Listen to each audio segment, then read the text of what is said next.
Hoje é 17 de março e eu estou aqui no seu Café com Direito. O Café com Direito é realizado pela Ribeiro Fialho Advocacia Especializada e conta com o apoio da Faculdade Novo Milênio e da Associação de Empresários de Vila Velha, ACVila. Eu sou o Marco Túlio e te convido. Vem tomar café comigo?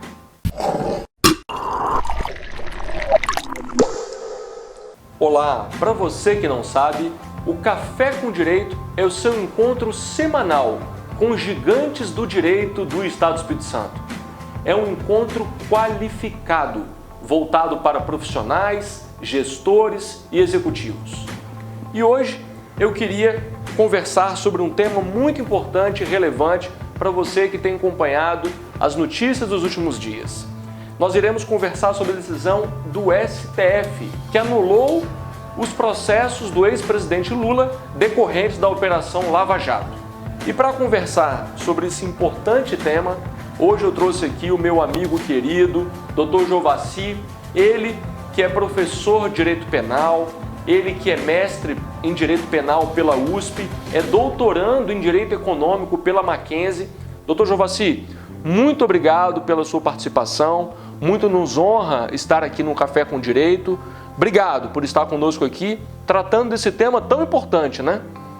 Eu que agradeço a todos que estão nos assistindo, uma alegria muito grande e especialmente estar aqui com você, inaugurando mais uma vez esse programa que eu tenho certeza que vai ter uma vida longa e vai esclarecer muitos temas jurídicos, não só para executivos, para estudantes, mas para a sociedade de uma forma geral. Tanto é que o tema de hoje é um tema que interessa a todos nós, que tem um impacto não só jurídico, mas também político e social. Uma alegria muito grande. Dr. Jovassi, queria então te convidar. Vamos tomar café comigo? Vamos, alegria. Dr. Jovassi, no dia 8 de março, o ministro Edson Fachin proferiu uma decisão que circulou nas redes sociais, né? Quem não recebeu aquela decisão numa mensagem no WhatsApp, ouviu nas redes sociais, aquela decisão foi lida por muitos, mas nem todos conseguem entender o teor daquela decisão. Afinal de contas, qual a discussão jurídica, qual a discussão que envolve aquela decisão que circulou nas redes sociais do dia 8 de março do ministro Edson Fachin, Dr. Jovassi? Isso é bem interessante o que você colocou, né, Marco? Porque como que as pessoas elas estão recebendo um volume de informações tão grande e que elas não conseguem processar. Eu acho que esse é o papel que nós temos, não só de atuar nas discussões jurídicas propriamente ditas, mas de esclarecer essas discussões. Eu acho que na história do Supremo Tribunal Federal nunca ele foi tão acompanhado. E a gente vai falar, acredito eu, ao curso desse café, se isso tem sido positivo ou negativo num contexto amplo do sistema jurídico nacional e especialmente nos impactos econômicos dessa superexposição do Supremo. Mas falando especialmente dessa decisão do ministro Fachin. Essa decisão é decorrente de um habeas corpus que foi protocolado pela defesa do ex-presidente Lula ainda no ano passado, novembro do ano passado. Foi protocolado um habeas corpus que se insurgiu contra uma decisão do Superior Tribunal de Justiça, o STJ, acerca de, dentre outras questões, a fixação da tese, que pela defesa era uma tese tida como importante, relacionada à competência do juízo da 13ª Vara Criminal de Curitiba, que ao tempo das condenações do ex-presidente Lula era titularizada pelo então juiz Sérgio Moro. O STJ, portanto uma instância abaixo do Supremo Tribunal Federal, entendeu pela manutenção da competência e, portanto, afastou a tese que estava sendo defendida pela defesa do ex-presidente. Foi contra essa decisão que a defesa, então, impetrou o habeas corpus em novembro de 2020. Esse habeas corpus, em novembro de 2020, ele teve uma decisão ainda no ano passado, onde o ministro Fachin ele dizia que iria submeter o julgamento ao plenário da Corte, tendo em vista que essa era uma prerrogativa dele enquanto relator dos processos relacionados à Lava Jato. O que surpreendeu a todos? Surpreendeu a todos, primeiro, que o ministro Edson Fachin não apenas não submeteu o julgamento à apreciação da Corte, do plenário, como no embargo de declaração. E o que é um embargo de declaração? É um recurso jurídico onde basicamente se discute se há alguma obscuridade, contradição ou omissão na decisão. E a defesa alegava que havia uma omissão nessa decisão do ministro Fachin de não enfrentar o recurso, mas de submetê-lo ao plenário, uma vez que, segundo a defesa, as teses de competência já estavam fixadas pelo próprio Supremo e que, portanto, o ministro Fachin poderia dar a decisão. Vê, não é comum que num embargo de declaração um julgador não apenas conheça desse recurso, mas que ele enfrente o mérito no que nós chamamos no direito de efeitos infringentes. Ou seja, ele julga aquilo que ele disse que não teria necessidade de julgar naquele momento. Então, essa foi, em linhas gerais, a linha do tempo da decisão que foi proferida no dia 8. Então, ele muda a decisão, então, para dizer o que, doutor Jovassi? O que ele diz? Ele diz o seguinte, olha, o ex-presidente Lula não cometeu nenhum dos crimes a qual foi a ele atribuído, ou simplesmente ele trata questões processuais, outras questões. Qual foi o conteúdo dessa decisão do ministro Fachin? Essa pergunta sua é muito importante, porque o conteúdo principal dessa decisão diz respeito a um tema jurídico conhecido como competência. Em linguagem comum, competência seria a habilidade. Ou seja, quando a gente fala que alguém é competente, é que alguém tem habilidade para alguma coisa, para exercer alguma função. Mas quando nós usamos essa expressão competência no direito, a gente está querendo falar sobre determinada parcela de poder que é conferida pelo Estado a algum indivíduo, que é um servidor público, para o exercício regular das suas funções. Então, por exemplo, um agente de trânsito é competente para lavrar um auto de infração de trânsito, desde que essa infração de trânsito tenha sido cometida dentro da esfera territorial desse agente, supostamente municipal, por exemplo. No caso de um juiz, e aqui a gente está falando de uma discussão sobre competência judicial da 13ª Vara Federal de Curitiba, que era então a vara do juiz Sérgio Moro. Qual era a tese da defesa? A tese da defesa era de que o juiz Sérgio Moro só seria competente para julgar questões diretamente relacionadas a infrações cometidas contra a Petrobras. Ou seja, só seria competente para julgar questões onde a Petrobras fosse vítima. Essa discussão não é nova. Essa discussão, inclusive, ela data desde 2015, quando já o próprio Supremo Tribunal Federal, num inquérito, enfrentou essa delimitação de competência da 13ª Vara Criminal de Curitiba, então vara titularizada pelo ex-ministro Sérgio Moro e ex-juiz Sérgio Moro. Veja, e é importante que as pessoas entendam, não foi a primeira vez que a defesa alegou essa tese de extrapolamento da competência.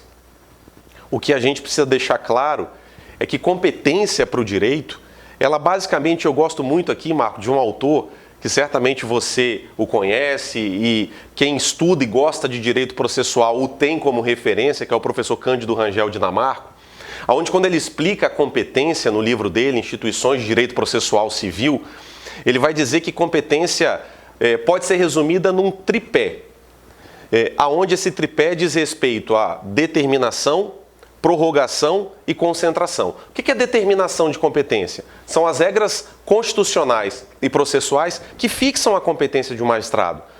No processo penal, por exemplo, a regra é que a competência seja fixada pelo local de cometimento da infração. Ok? E, portanto, a regra é essa. Nós temos outras fixações de competência constitucional, competência de foro, competência quanto ao exercício da função, competência quanto à infração que é praticada, mas a regra no processo penal é de que a competência seja fixada pelo local da infração. Nós temos outra hipótese de competência, que é a ideia de prorrogação de competência. Prorrogação de competência acontece, por exemplo, num caso de júri, quando um júri que é praticado, um crime que é praticado contra a vida numa determinada cidade, tem tanta comoção que para haver isenção dos jurados, o tribunal entende pelo desaforamento, ou seja, pelo deslocamento da competência desse julgado para uma outra cidade. Essa é uma hipótese de prorrogação de competência. Ou então, quando um determinado fato, ainda que não tenha sido praticado no local, tenha relação com uma mesma vítima, que é o caso da Petrobras. Então, não era necessário que todos os crimes praticados contra a Petrobras ocorressem em Curitiba, tá? Lembrando que o ex-juiz Sérgio Moro era juiz em Curitiba, na seção judiciária do Paraná, localizada em Curitiba. Então, houve uma prorrogação de competência. Qual foi o papel do Supremo desde 2015? Limitar essa prorrogação. E aí a pergunta que fica, de todos provavelmente que nos assistem, é: mas por que então essa decisão agora em 2021? Se nós já vínhamos com esse debate desde 2015 e se a defesa já havia alegado isso em outras instâncias. Segundo o ministro Edson Fachin, a decisão ocorreu agora em 2021, nos dizeres dele, porque agora ele sentiu que a jurisprudência do Supremo Tribunal Federal, entenda-se jurisprudência, número reiterado de decisões, agora está maduro e consolidado no sentido da fixação de competência. Ou seja, então, o que a defesa suscitou nesse momento, que é a incompetência da vara de Curitiba, já havia sido suscitado em outros momentos, só que não havia sido acatado. E nesse momento, então, foi acatado e, pelos dizeres do ministro Edson Fachin, foi pelo amadurecimento desse tema no Supremo Tribunal Federal. Foi isso mesmo, doutor Jovassi? Perfeitamente. E a dúvida de todos que nos acompanham é a mesma dúvida nossa do direito. E a gente tem acompanhado as decisões do Supremo, ora com um certo espanto pela novidade que a decisão traz, como foi esse caso, e ora com uma certa preocupação. Porque o que se espera de uma Corte Suprema é alguma coisa chamada de estabilidade das decisões. E quando a gente tem mudanças muito radicais no ponto de vista, no curso em que a Corte interpreta o direito, essa insegurança muitas vezes não se radia apenas para o direito, mas ela vai se radiar para vários outros campos sociais. Portanto, o que a gente consegue aqui, dentro da nossa esfera técnica, é fazer uma análise jurídica. Dentro da análise jurídica, segundo o ministro Edson Fachin, nesse momento ele se sentiu seguro para entender que as 4 condenações pelas quais o presidente Lula já havia respondido e, portanto, já havia sido condenado, 4 condenações são: uma, o triplex do Guarujá; outra, o sítio de Atibaia; outra, doações para o Instituto Lula; e outra, a própria doação da sede, do terreno onde foi construída a sede do Instituto Lula. Segundo o ministro Edson Fachin, essas 4 condenações, na visão que ele teve de atualmente, não têm relações com eventuais crimes praticados contra a Petrobras. Mesmo que os atores envolvidos nessas doações ou nessas benfeitorias sejam atores que também tenham praticado crimes contra a Petrobras. Ok? Então, na interpretação de hoje, apesar desse tema já ter sido suscitado antes, esses atores não seriam propriamente atores que violaram diretamente a Petrobras. Essas decisões criam uma perplexidade muito grande, né, de todos. E criam uma insegurança jurídica, uma instabilidade muito grande também, né? Mas, no dia 8, o ministro Edson Fachin monocraticamente deu a decisão, mas no dia 10, doutor Jovassi, no dia 10, esse tema foi submetido à segunda turma do STF. E a segunda turma também tem a oportunidade de se manifestar. De que forma a segunda turma se manifestou? O que foi decidido, o que foi julgado nessa decisão, nesse julgamento do dia 10 de março, portanto, 2 dias depois da decisão monocrática do ministro Edson Fachin. É bem interessante como foi o desenrolar desse julgamento. Só para que as pessoas entendam, o Supremo Tribunal Federal é formado por 11 ministros e o Supremo Tribunal Federal, esses 11 ministros, eles são divididos em duas turmas. A primeira turma e a segunda turma. O julgamento do ministro Fachin, por exemplo, faz parte da segunda turma.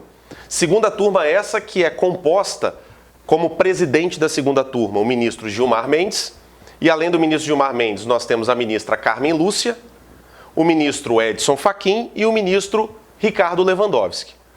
Portanto, como funcionam os julgamentos? Eles são fracionados e os julgamentos de mérito normalmente são levados ao plenário onde os 11 ministros votam.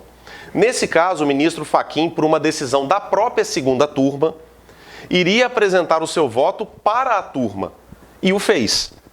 Apresenta, portanto, o voto à turma, mas ele, logo no início do julgamento, tenta retirar o voto de pauta. E aí a turma, por indicação, por sugestão do ministro Gilmar Mendes, decide deliberar se ele deveria ou não retirar o julgamento de pauta. E a turma decide, por maioria, sendo vencido o ministro Fachin, que ele deveria colocar em pauta o julgamento sobre a anulação dessas 4 condenações do presidente Lula, que nós falávamos há pouco. E qual foi o placar? O placar foi que a unanimidade foi reconhecida que a competência para julgamento dessas ações não deveria ser a 13ª Vara Criminal de Curitiba. Mas que, como o presidente, o ex-presidente Lula, à época, ainda presidente, residia e trabalhava em Brasília, que essas ações deveriam ser redistribuídas para uma vara federal de Brasília. Mas não acabou por aí. Porque não bastasse tanta coisa acontecendo em menos de 2 dias, e aí a gente precisa analisar. O Brasil parou para ver esse julgamento. Ainda havia um segundo tema que a segunda turma iniciou o julgamento, que dizia respeito à possível suspeição do juiz Sérgio Moro. E veja, a possível suspeição do juiz Sérgio Moro não atinge apenas o julgamento do ex-presidente Lula.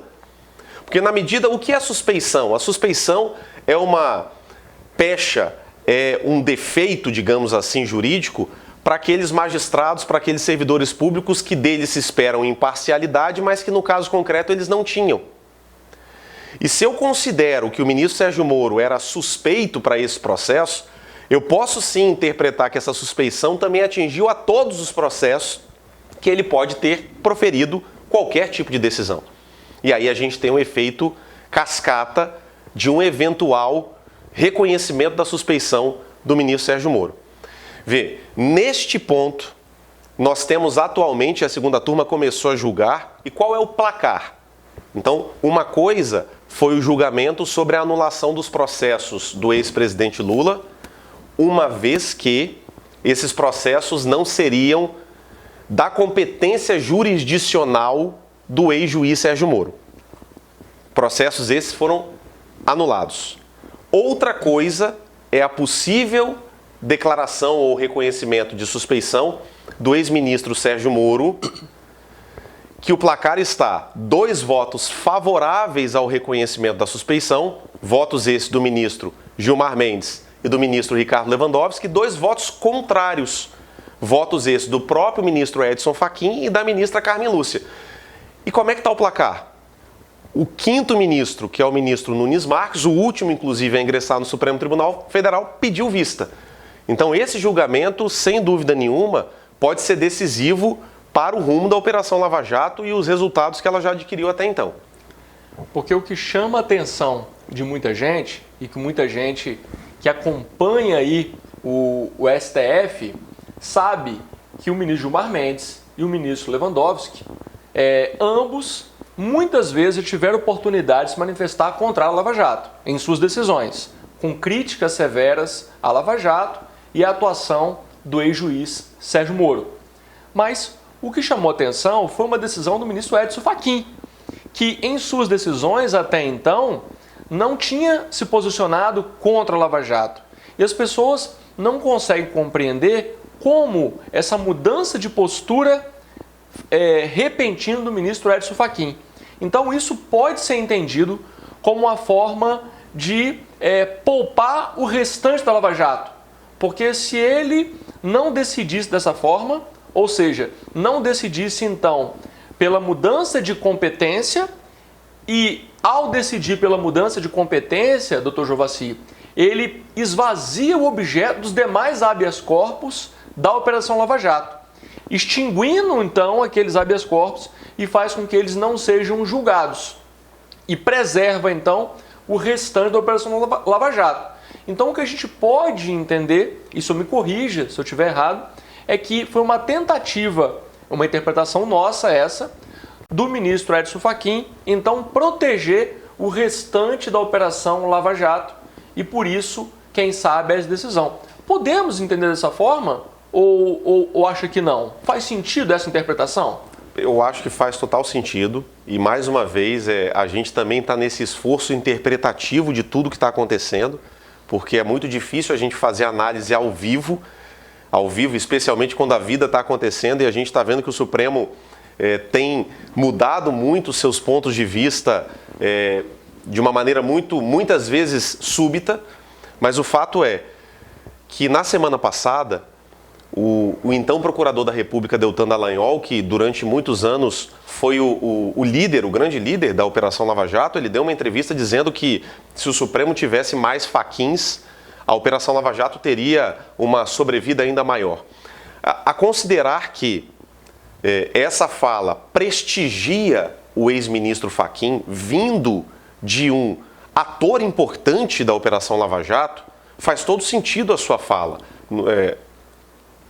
se referindo a essa medida do ministro Fachin como aquele ditado popular de cortar da carne.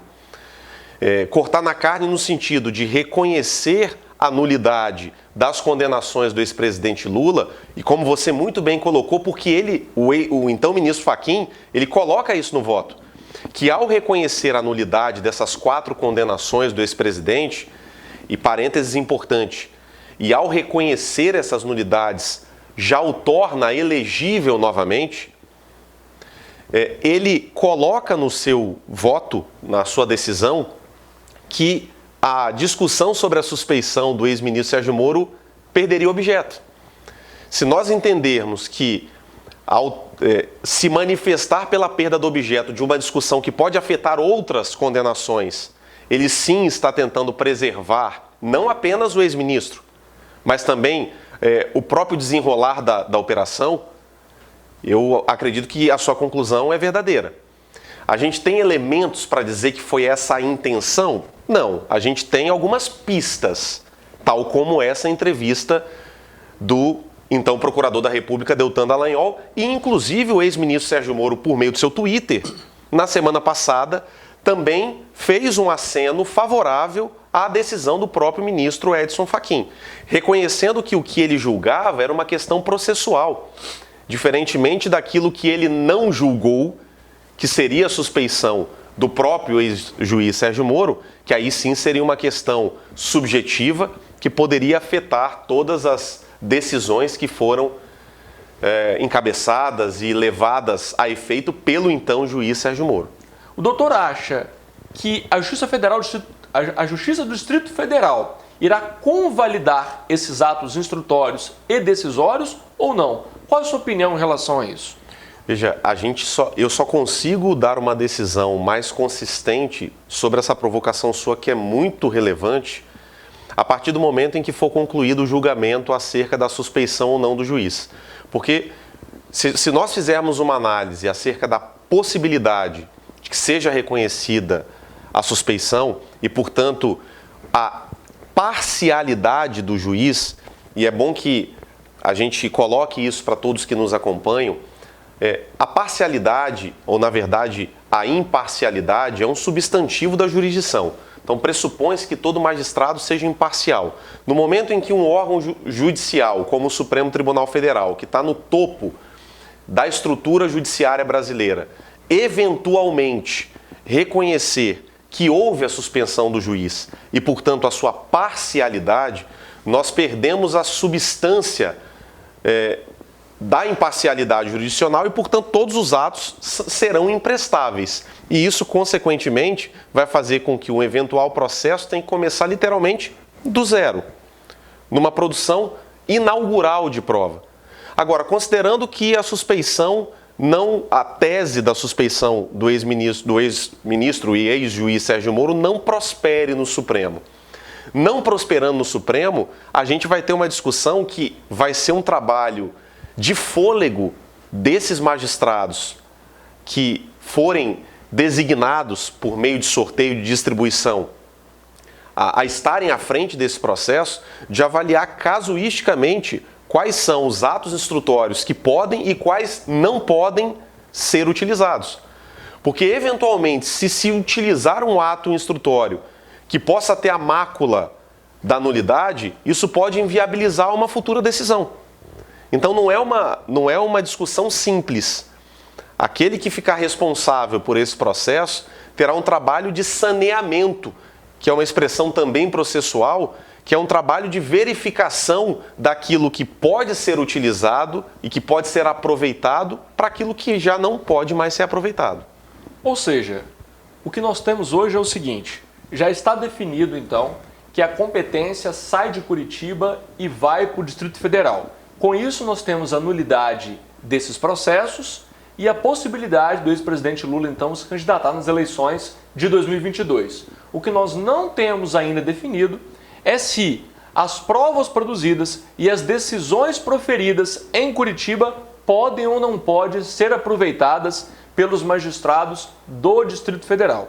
E o que determina isso, doutor Jovassi, é justamente essa decisão quanto então à suspeição ou não do ex-juiz Sérgio Moro. É isso mesmo? Exatamente. Atualmente, portanto, o ministro Nunes Marques pediu vista dessa discussão para que ele possa analisar com mais profundidade. Nós não temos um prazo pré-estabelecido para quando ele vai colocar esse julgamento em pauta, até porque é um julgamento que traz uma discussão complexa, não só complexa do ponto de vista jurídico, que eu acredito que pela experiência dos ministros do Supremo nem seja por isso, mas ela traz impactos do ponto de vista social e econômico. Então, sem dúvida nenhuma, é uma discussão de relevo e é uma discussão que toda a sociedade vai estar acompanhando. E um parênteses aqui, mais um parênteses, é interessante, Marco, porque quando a gente olha essa guinada que foi, de certa maneira, a decisão, essa mudança de perspectiva que acabou se desdobrando na decisão do ministro Edson Fachin, é impossível a gente não correlacionar com o desenvolvimento da chamada Operação Spoofing. A Operação Spoofing, para quem não associa o nome da operação ao objeto da operação, foi aquela operação onde dados de grupos de Instagram de algumas autoridades públicas foram vazados.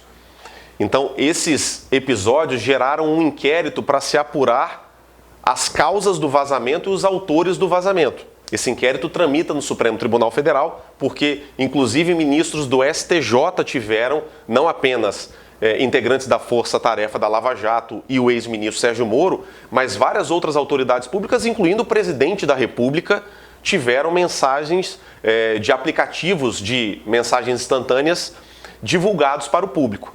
Fato é que, à medida em que, e o volume era muito grande, à medida em que esse volume foi sendo organizado e foi se tendo uma percepção social de como era o relacionamento do magistrado com membros do Ministério Público nesta operação, me parece, e aqui é apenas uma verificação por aproximação, que esses episódios fizeram com que o ministro Fachin fosse ainda mais pressionado a dar essa decisão.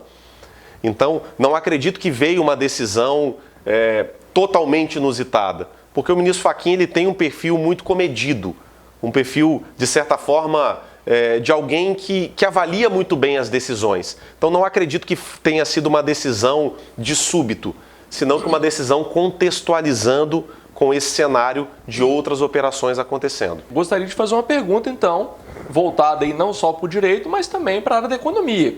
Fato é que essa decisão, independentemente das questões processuais, das questões meritórias, fato é, coloca em xeque a credibilidade do STF. Como fica a credibilidade das nossas instituições, como fica a credibilidade do STF e as consequências sociais e econômicas dessa decisão na visão do doutor? Eu não tenho dúvida nenhuma que a oscilação do Supremo Tribunal Federal e que a falta de unidade do Supremo, e isso não sou eu que falo, isso são pesquisadores, são cientistas, e não precisa ser tão profundo para perceber isso, falta uma unidade ao Supremo Tribunal Federal e nós temos hoje 11 Supremos e não um Supremo. Essa falta de unidade do Supremo gera uma grande insegurança jurídica. Então nós, como operadores do direito, vemos isso como uma insegurança jurídica. Só que isso não afeta apenas a nossa percepção como profissionais do campo. A insegurança jurídica, ela afeta diretamente a economia. Porque a economia, ela tem uma dependência, ou pelo menos uma correspondência direta com o direito. Se eu não tenho previsibilidade, eu não consigo fazer um planejamento. E se eu não consigo fazer um planejamento, eu não consigo ter uma percepção, por exemplo, de médio prazo.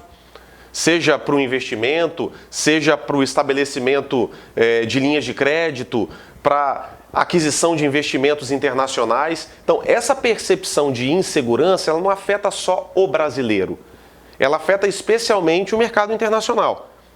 E como nós estamos numa economia no mundo globalizado, isso precisa ser levado em consideração. Então, para além dessa discussão do caso do ex-presidente Lula, que sim é um caso importante, nós temos que sim voltar a falar sobre a necessidade de uma estabilização das decisões do Supremo. Não só como estabilização do ponto de vista processual, mas estabilização do ponto de vista social. Ou seja, que haja realmente uma unidade, que essa unidade possa perdurar ao longo do tempo, para que essas decisões possam se consolidar. Infelizmente, o que nós temos assistido é um STF cada vez mais politizado, um STF que se preocupa muitas vezes com as questões alheias ao direito e que acaba conferindo decisões que nem sempre se coadunam com aquilo que se aguarda de um Supremo Tribunal Federal, que é o guardião da Constituição. Acho que a palavra equilíbrio é uma palavra importante para o momento que estamos passando. Eu queria, então, finalizar o nosso Café com Direito de hoje. Termina a gravação, mas nós vamos aqui agora porque nós estávamos conversando, mas eu não vi você tomando café. E a mesa não é só pirotécnica, viu? O café é para tomar mesmo. Então, vamos aí despedir de quem está nos assistindo, de quem está nos assistindo, e vamos continuar tomando o nosso café e batendo essa bola e esse papo tão informal e tão gostoso como está aqui no Café com Direito. Obrigado, doutor Jovassi, pela sua participação no programa de hoje. Alegria, uma honra, estou sempre à disposição.